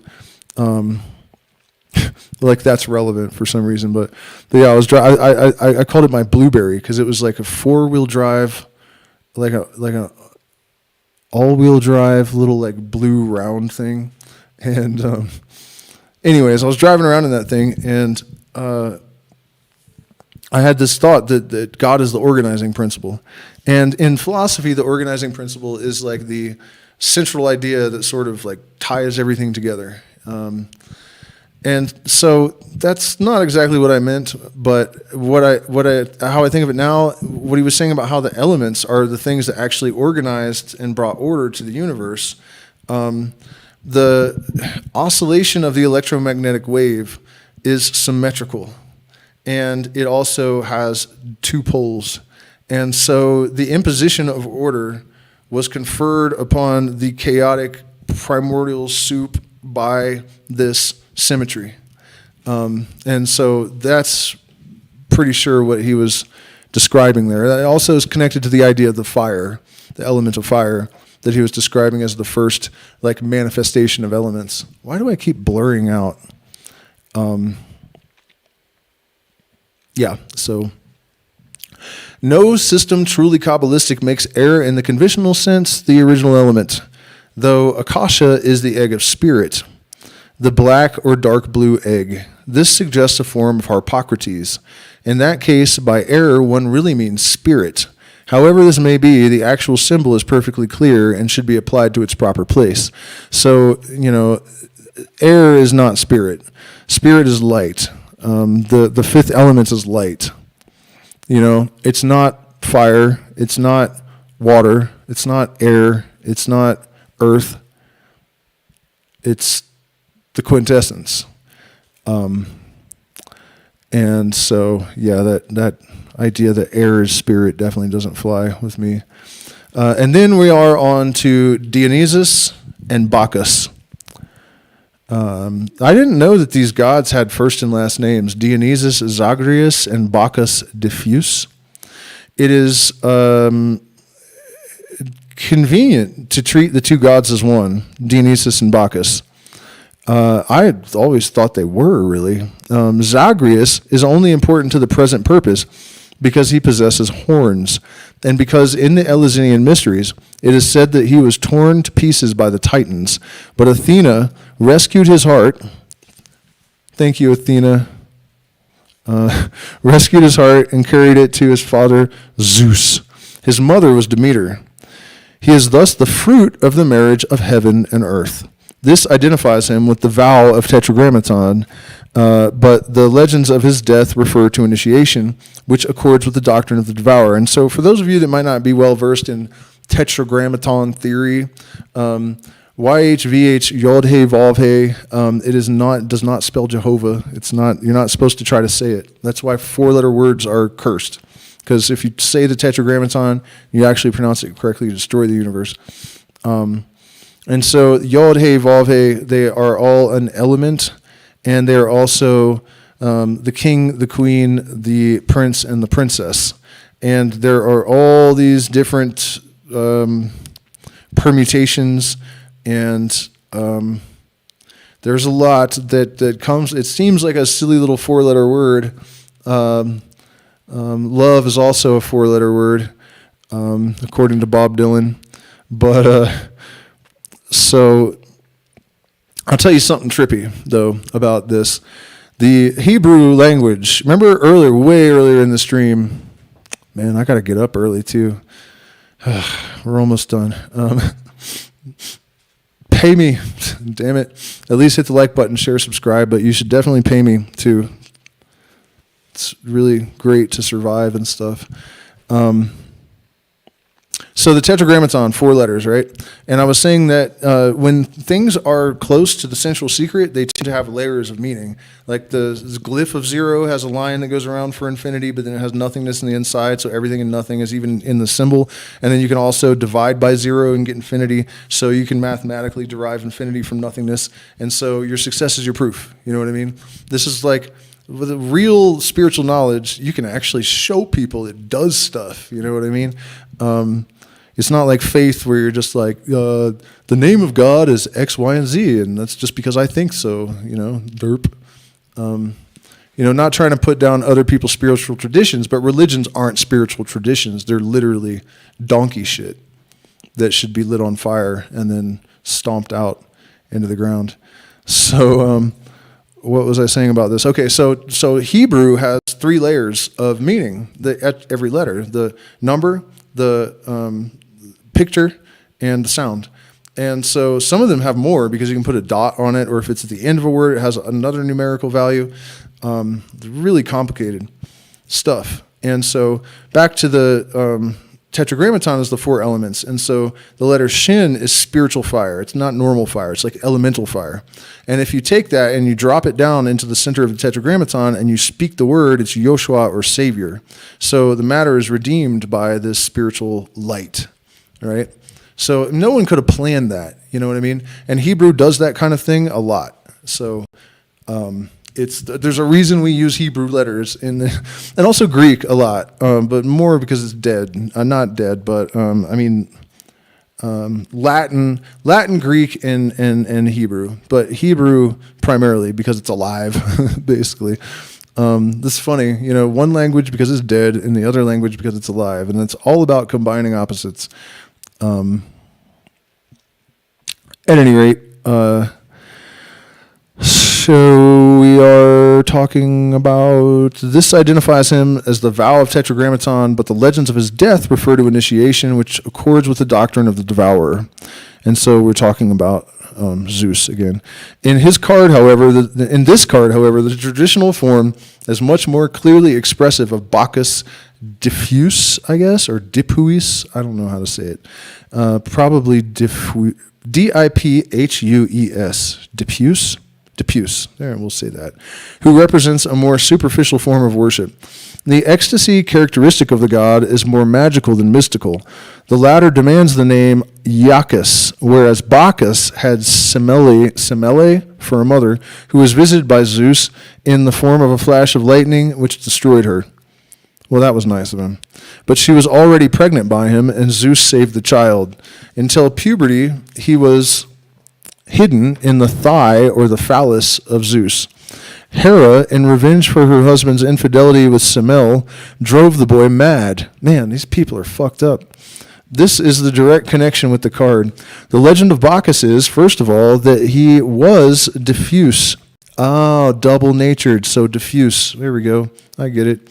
This appears to mean more bisexual than hermaphroditic. His madness is also a phase of his intoxication, for he is preeminently the god of the vine. He goes dancing through Asia, surrounded by various companions, all insane with enthusiasm. They carry staffs headed with pine cones, third eyes, and entwined with ivy. They also clash cymbals. In some legends are furnished with swords or twined about with serpents, as in the caduceus. All the half-gods of the forest are the male companions, of the Maenad women. In his pictures, his drunken face and the languid state of his lingam connect him with the legend already mentioned about the crocodile. His constant attendant is the tiger, and in all the best extant examples of the card, the tiger or panther is represented as jumping upon him from behind, while the crocodile is ready to devour him in front. Man, that is so crazy. I once smoked DMT, and the voice of God was like, I'm a mountain lion, and I'm going to kill you. And I totally believed it. It also told me I was going to hell and all this stuff. And it was like, I'm going to jump on your back and bite your spine. And that is how later I discovered that is actually how the panther kills, or the mountain lion. So it just reminded me of that association of gods and mountain lions biting people in the back of the neck and killing them. It is curious, too, that at the fabled birth of Jesus, the Virgin Mother is represented as being between an ox and an ass. That's kinky. Virgin Mother between an ox and an ass. And one remembers that the letter Aleph means ox. In the worship of Bakas, there was a representative of the god who was chosen for his quality as young and virile, but effeminate man. In the course of the centuries, the worship naturally became degraded. Other ideas joined themselves to the original form, and partly because of the orgiastic character of the ritual, the idea of the fool took definite shape. Hence, he came to be represented with a fool's cap, evidently phallic, clad in motley colors, which again recalls the coat of many colors worn by Jesus and by Joseph. This symbolism is not only mercurial, but zodiacal. Joseph and Jesus, with 12 brothers or 12 disciples, equally represent the sun in the midst of the 12 signs. It was only very much later that any alchemical significance was attributed to this, and at a time when the Renaissance scholars made rather a point of finding something serious and important in symbols that were in reality quite frivolous. Baphomet. All right, now we're getting somewhere. There is no doubt that this mysterious figure is a magical image of this idea developed in so many symbols. Its pictorial correspondence is most easily seen in the figures of Zeus, Arenathelus, and Babylon, and in the extraordinarily obscene representations of the Virgin Mother, which are found among the remains of early Christian iconology. Now, is he being serious about obscene representations? Anyone doing anything special for the solar eclipse? Yeah, if you're smart, hiding under a rock somewhere. It sounds like the fundamentalist Christians in the United States are really, they're just going absolutely apeshit. I have seen the craziest posts on social media from these fools. They're deploying the National Guard all over the U.S. to try to keep all the idiots from idioting everywhere. They're like, there will be military response to your dumb fuckery, people, so try not to dumb fuckerize too. I mean, come on, man. People, settle down. It's just an eclipse. But I mean, I'm sure it's going to be awesome. I'm not going to be able to see it from South America. So the subject is dealt with at considerable length in Pain Night, where the origin of the symbol and the meaning of the name is investigated. Von Hammer-Purgstall was certainly right in supposing Baphomet to be a form of the bull god, or rather the bull-slaying god Mithras. For Baphomet should be spelt with a T at the end. Thus, it is very clearly a corruption. Shouldn't be spelt with a T at the end. That's why I say Baphomet. And thus, it is clearly a corruption, meaning Father Mithras. There is also here a connection with the ass, for it was an ass-headed god that he became an object of veneration of the Templars. The early Christians were also accused of worshiping an ass, I'll say, or ass-headed god, and this again is connected with the wild ass of the wilderness, the god Set, identified with Saturn and with Satan. He is the south, as Nuit is the north. The Egyptians had a desert and an ocean in those quarters. Summary. It has seemed convenient to deal separately with these main forms of the idea of the fool, but no attempt has been made or should be made to prevent the legends overlapping and coalescing. The variations of expression, even when contradictory in appearance, lead to an intuitive apprehension of the symbol by a sublimation and transcendence of the intellectual. All these symbols of the trumps ultimately exist in a region beyond reason and above it. The study of these cards has for its most important aim the training of the mind to think clearly and coherently in an exalted manner. This has always been characteristic of the methods of initiation as understood by the Hierophants. In the confused, dogmatic period of Victorian materialism, it was necessary for science to discredit all attempts to transcend the rationalist mode of approach to reality. That shit hasn't stopped. And yet it was the progress of science itself that has reintegrated these differentials. From the very beginning of the present century, the practical science of the mechanician and the engineer has been forced further and further towards finding its theoretical justification in mathematical physics. Mathematics has always been the most severe, abstract, and logical of the sciences, ignoring the fact that magic is the most complicated and difficult branch of physics. Yet even in comparatively early schoolboy mathematics, cognizance must be taken of the unreal and the irrational. Surds and infinite series are very root forms of advanced mathematical thought. The apotheosis of mathematical physics is now the admission of failure to find reality in any single intelligible idea. Word. The modern reply to the question, what is anything, is that it is in relation to a chain of 10 other ideas, any one of which can only be interpreted in terms of the rest. The Gnostics would undoubtedly have called this a chain of 10 aeons. These 10 ideas must be by no means considered as aspects of some reality in the background. This is why Da'at is the abyss, by the way. Intellection. As the supposed straight line, which has the framework of calculation, has turned out to be a curve, so has the point, which has always been taken as a type of existence, become a ring. It is impossible to doubt that there is here a continually closer approximation of the profane science of the outer world to the sacred wisdom of the initiate. That's facts. That tracks. The design of the present card resumes the principal ideas of the above essays. The fool is the gold of the air. Think about that one for a minute. I'll wait. He has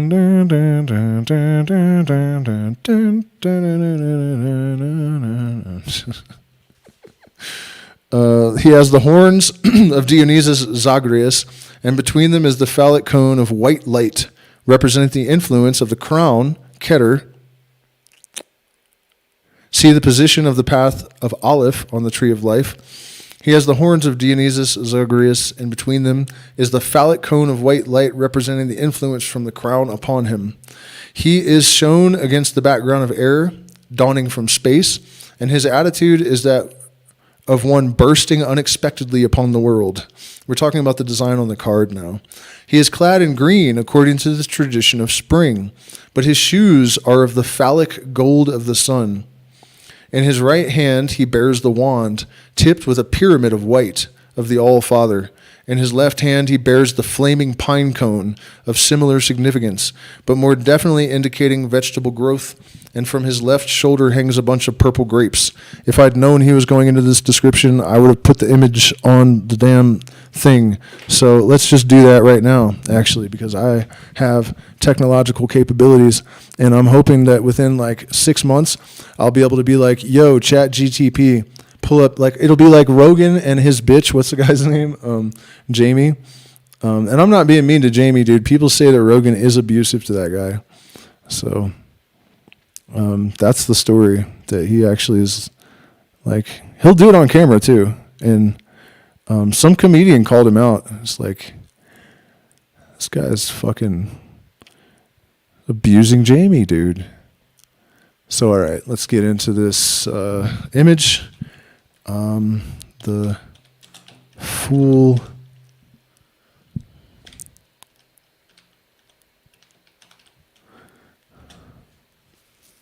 Aleister Crowley, Thoth.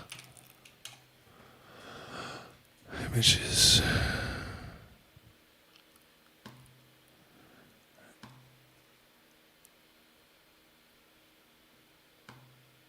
Oh, that's as big as it'll let me make it. You dickhead. Because that's the... All right, so there it is. The guy doing the thing. So the design of the present card resumes the principal ideas of the above essays. The fool is the gold of air. He has horns of Dionysus. Between them is a phallic cone of white light representing the influence of the crown upon him. He is shown against the background of air dawning from space, and his attitude is that of one bursting unexpectedly upon the world. Riggy-da-row. He is clad in green according to the tradition of spring, but his shoes are of the phallic gold of the sun. I didn't know that gold was phallic. In his right hand, he bears a wand tipped with the pyramid of white of the All-Father. Can't really see the wand so much. In his left hand, he bears a flaming pine cone of similar significance. Damn, almost as if he knew the connection between a pine cone and the pineal gland. I guess he probably did. He was a smart guy. But more definitely indicating vegetable growth. And from his left shoulder hangs a bunch of purple grapes. Grapes represent fertility, sweetness, and the basis of ecstasy. This ecstasy is shown by the stem of the grapes developing into rainbow-hued spirals. The form of the universe. This suggests the threefold veil of negative manifesting by his intervention in divided light. By his intervention in divided light. Upon this spiral whirl are other attributions of Godhead. The vulture of Maut, the dove of Venus, which is also Isis or Mary, and the ivy sacred to his devotees. There is also the butterfly of many-colored air and the winged globe with its twin serpents, a symbol which is echoed and fortified by the twin infants embracing on the middle spiral. There's a lot of stuff going on in this picture. Above them hangs the benediction of 3 flowers in one. Fawning upon him is the tiger, and beneath his feet in the Nile, with its lotus stems, crouches the crocodile. Resuming all his many forms and many-colored images in the center of the figure, the focus of the microcosm is the radiant sun. The whole picture is the glyph of creative light. And so I'm almost I'm tempted to do the juggler, who is also the magician as well, because it's only a few pages long. Let me take a second to check in with the chat and see if there's a sufficient audience to justify continuing.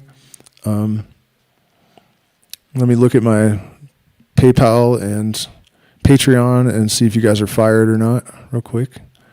No, I'm just kidding about that. But you should pay me. If you want me to come back tomorrow night. Can you give me some marriage advice, please, sir? What do you mean? I mean, I just split up with my partner, but I'll try, if I can help you. Yeah, you're going to have to be more specific.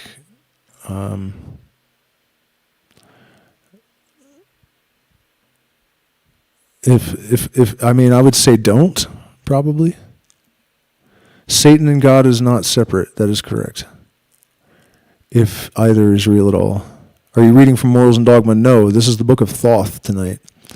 In between reading some of his books lately, as I've been wondering why the mainstream portrayal of the man as some type of evil Illuminati Masonic related dude, must be some truth there. Of course there's some truth there. But you just have to understand that the universe, real enlightenment, true illumination, is not about becoming a kitten. It is about identifying with the Godhead and being able to see the universe from the totality of objective.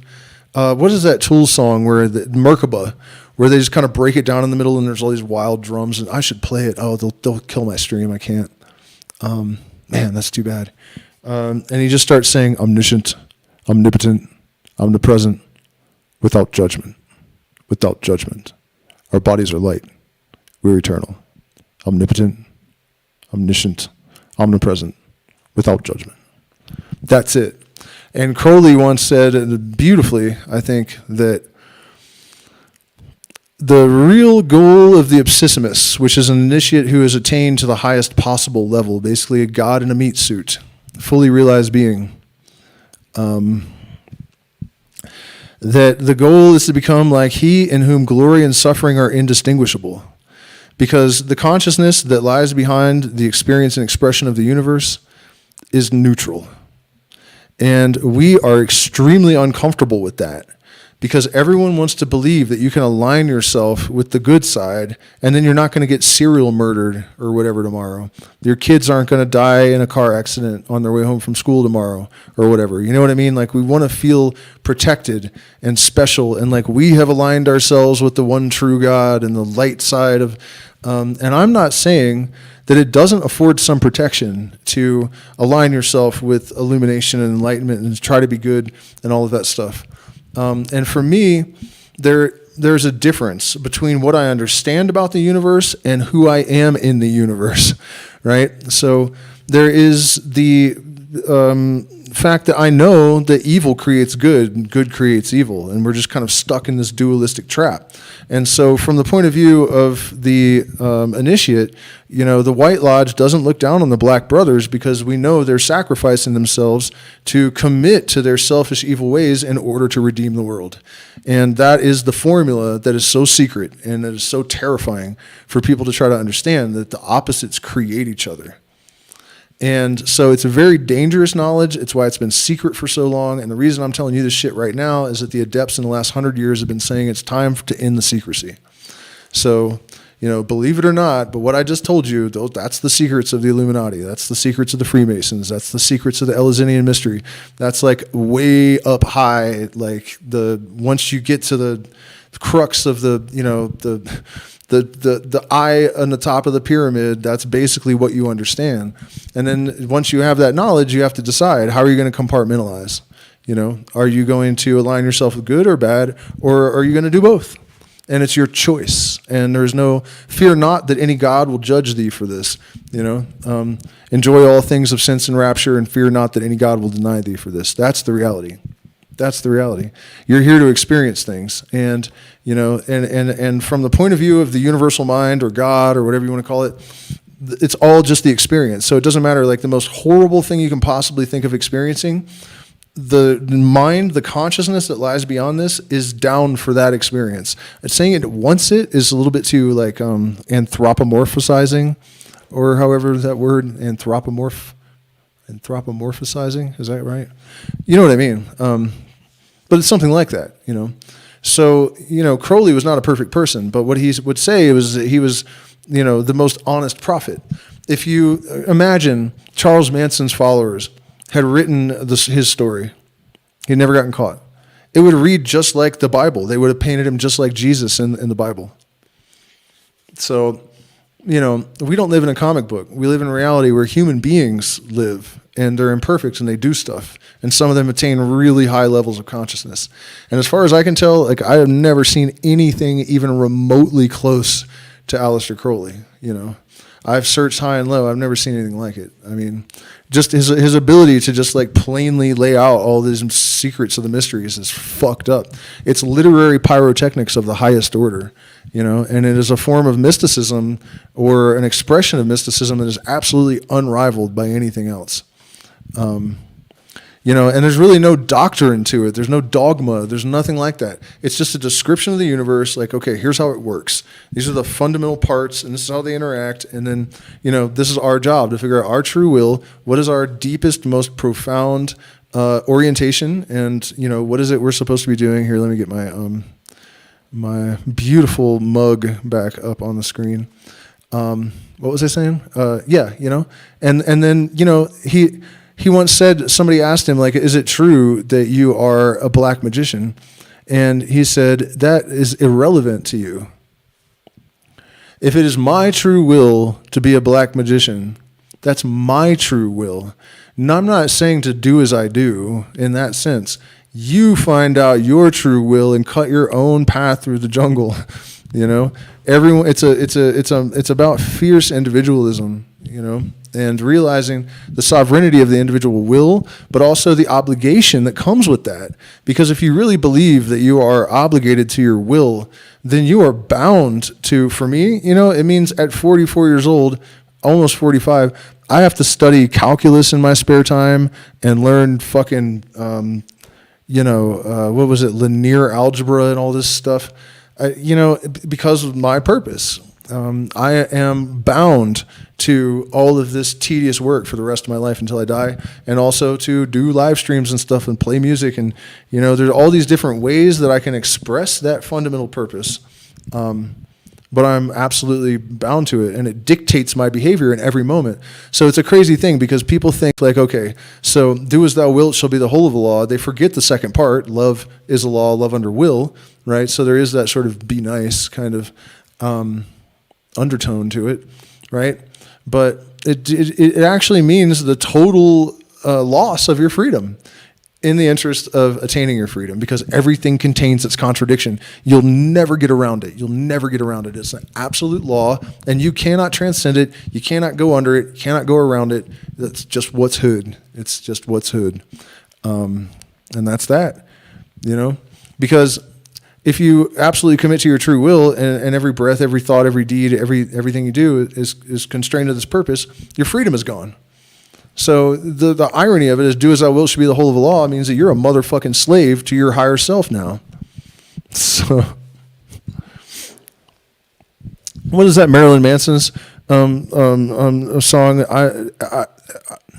Everybody's someone else's inward. I know you are, so am I. I'd rather be my own inward if that's what is got to happen, So, yeah. Everybody's got to serve somebody, is how Bob Dylan put it before we became so debased and vulgar, I guess. So let's go ahead and do the juggler, the magician. I'm surprised he called it the juggler. That's really weird that he didn't call it the magician.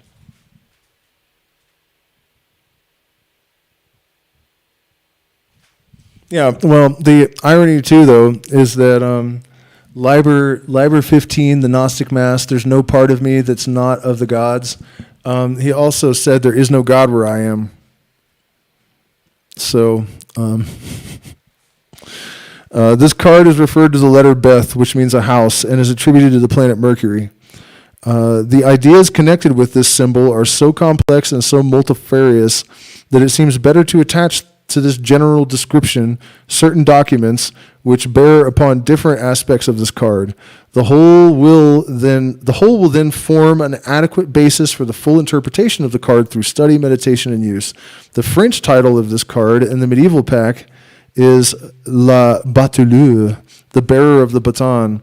Mercury is preeminently the bearer of the wand, energy sent forth, the lingam.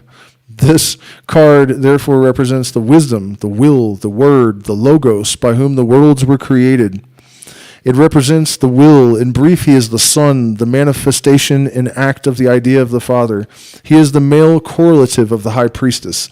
Let there be no confusion here on account of the fundamental doctrine of the sun and the moon as the second harmonics to the lingam and the yoni. For as will be seen in the citation from the Paris working, the creative Mercury is of the nature of the sun. But Mercury is the path leading from Keter to Bina. The understanding, and thus, he is the messenger of the gods. He is the messenger of the gods and represents precisely that lingam, the word of creation whose speech is silence.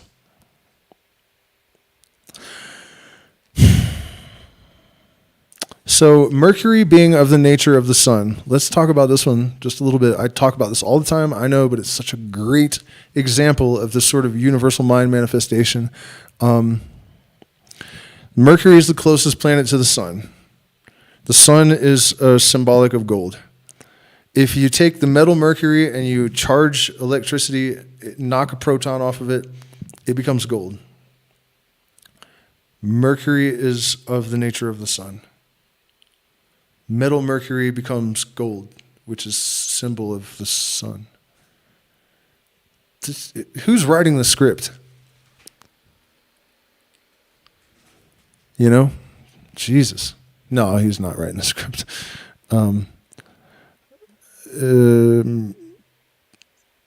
Mercury, however, represents action in all forms and phases.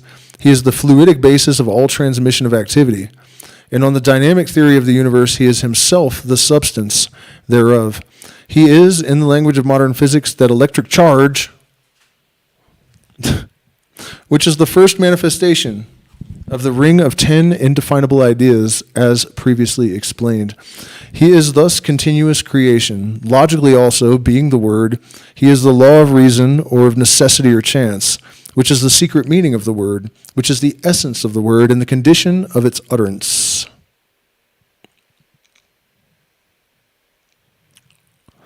Yeah, I mean, that is really... Okay, so in Freemasonry, they call it the law of necessity. And in the Pythagorean Illuminati's formulation of this stuff, it's called the principle of sufficient reason. Basically, it means that things are as they are because they cannot be any other way. They must be this way in order to sustain creation.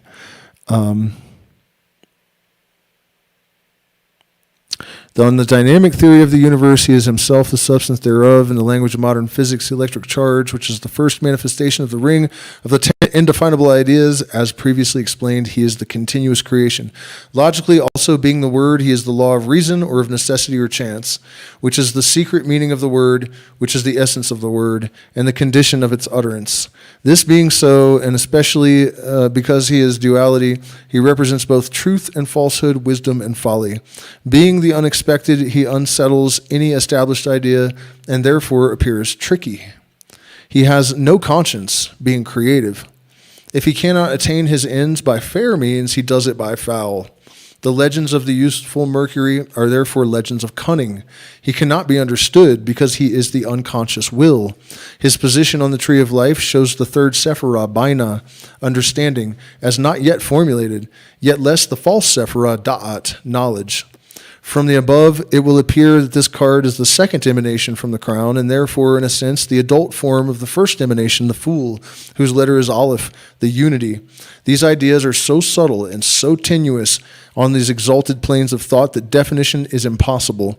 It is not even desirable, because it is the nature of these ideas to flow one into the other and out of each other. One cannot do more than say that any hieroglyph represents a slight insistence upon some particular form of pantomorphous idea.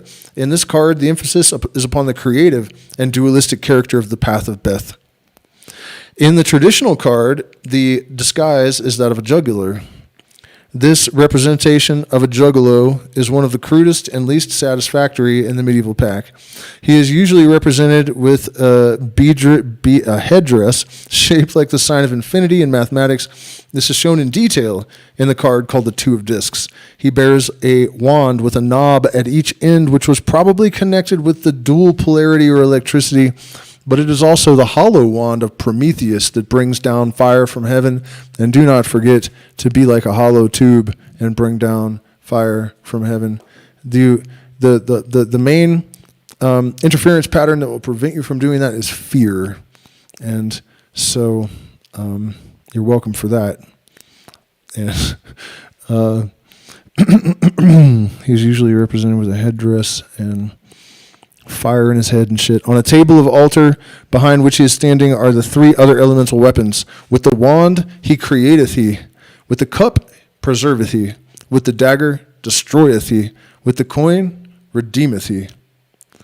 The present card has been designed principally upon the Greco-Egyptian tradition, for the understanding of this idea was certainly further advanced when these philosophies modified each other than elsewhere at any time.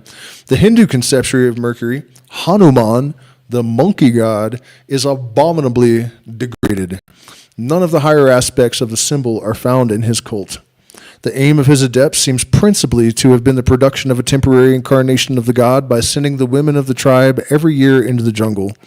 Nor do we find any legend of any depth or spirituality. Hanuman is certainly little more than the ape of Thoth. The principal characteristic of Tahuti, or Thoth, the Egyptian Mercury, is firstly that he has the head of an ibis. The ibis is the symbol of concentration because it was supposed that this bird stood continuously upon one leg motionless. And what's weird is that Not all of you have hit the like button. Not all of you have joined my Patreon. Not all of you have done all these things that I am telling you to do. Go and do them. Go and do them. It is my will that they should be done. And so what was weird, though, earlier when I was making my thumbnail for this, I kept telling the AI to make the fool, but it kept putting an ibis head on him. And I was like, why are you? And then I realized that like it's sort of just aligning with where I'm at now. I think is more magi than fool, I hope. That whole thing of like creating and destroying everything was just bullshit, man. It was the worst. That phase, I hope, is completely and totally over. I mean, within a certain context, it can never be totally over. The principal characteristic of Tahuti or Thoth, the Egyptian Mercury, is firstly that he has the head of an ibis. The ibis is a symbol of concentration. This is how you don't fuck around and blow everything up that you've created. Because it was supposed that this bird stood continuously upon one leg, motionless. This is quite evidently a symbol of the meditative spirit. There may also have been some reference to the central mystery of the Aeon of Isis, the secret guarded so carefully from the profane that the intervention of the male was necessary to the production of children. In this form of Thoth, he is seen bearing the phoenix's wand, symbolizing resurrection through the generative process. In his left hand is the Ankh, which represents a sandal strap, that is to say, the means of progress through the worlds, which is the distinguishing mark of Godhead. But by its shape, this Ankh, the crux ansata, is actually another form of the rose and cross, the penis and vagina again.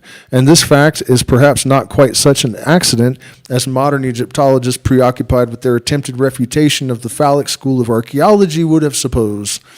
The other form of Thoth represents him primarily as wisdom.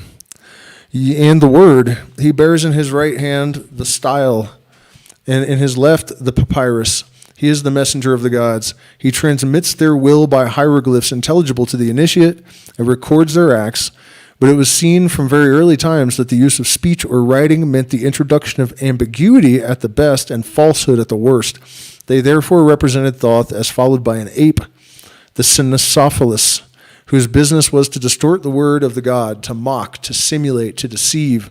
In philosophical language, one may say manifestation implies illusion. This doctrine is found in Hindu philosophy, where the aspect of Tahuti, of which we are speaking, is called Maya. This doctrine is also found in the central and typical image of the Mahayana school of Buddhism, really identical with the doctrine of Shiva and Shakti. A vision of this image will be found in the document entitled The Lord of Illusion. The present card endeavors to represent all the above conceptions, yet no true image is possible at all, for firstly, all images are necessarily false as such, and secondly, the motion being perpetual, and its rate that of the limit, c, the rate of light. Any stasis contradicts the idea of the card. This picture is therefore hardly more than mnemonic jottings. Many of the ideas expressed in the design are well expounded in the extracts of the Paris working. And that's it. That's all he wrote about the card, the magician. That's it. That's all. So how long did this go?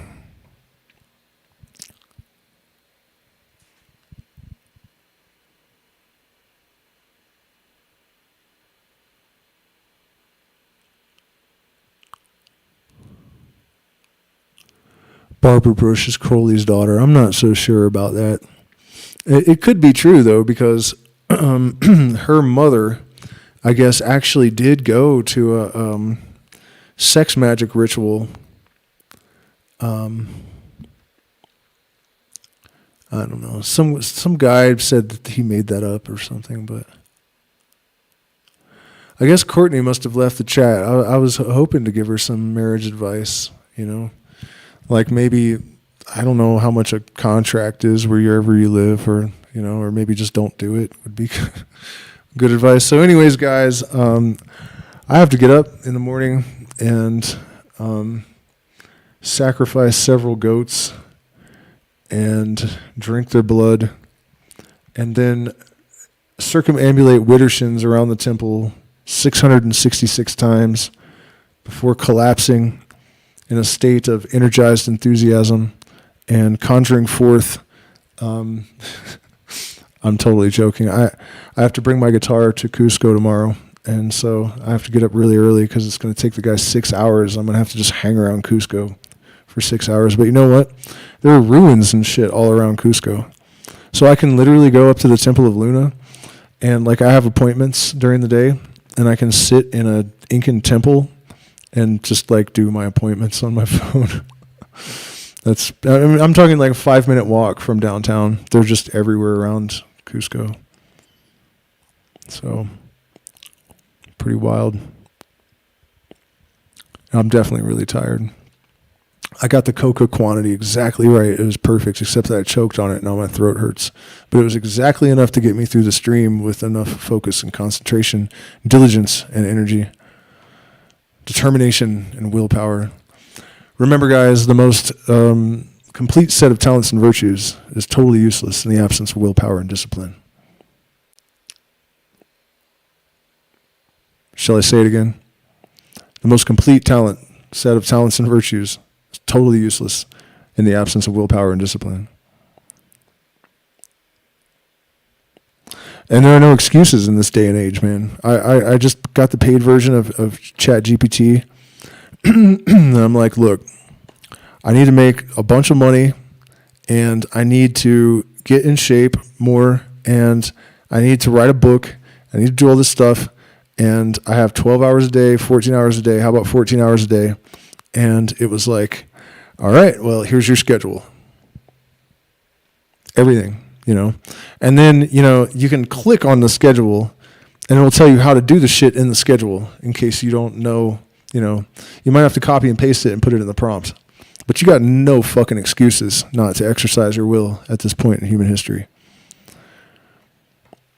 And as I have, you know, explained many times, any change of which an object is capable by its nature can be affected by the proper kind and degree of force through the proper medium to the proper object.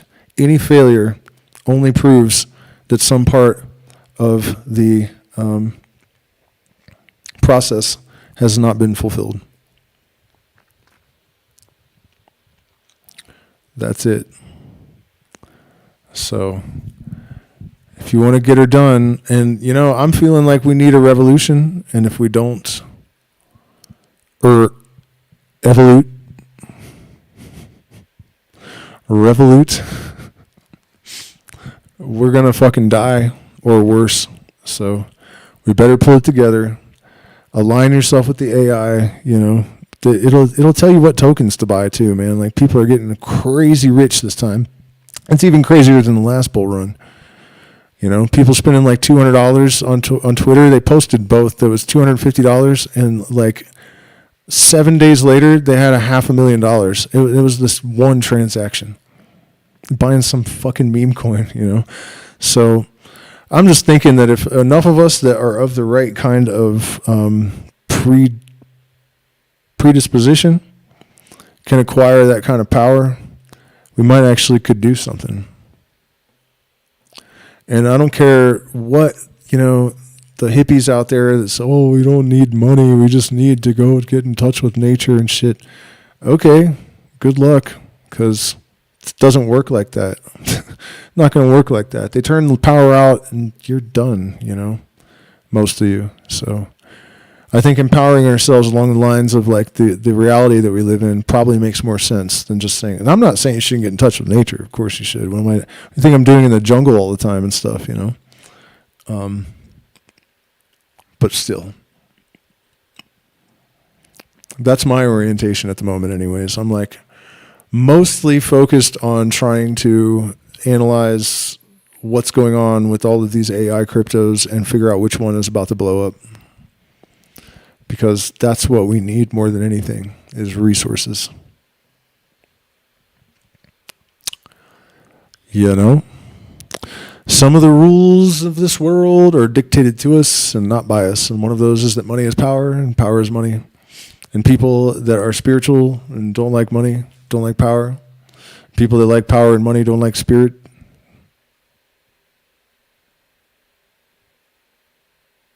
It's not It's not going well. It's not going well. We need to change the formula.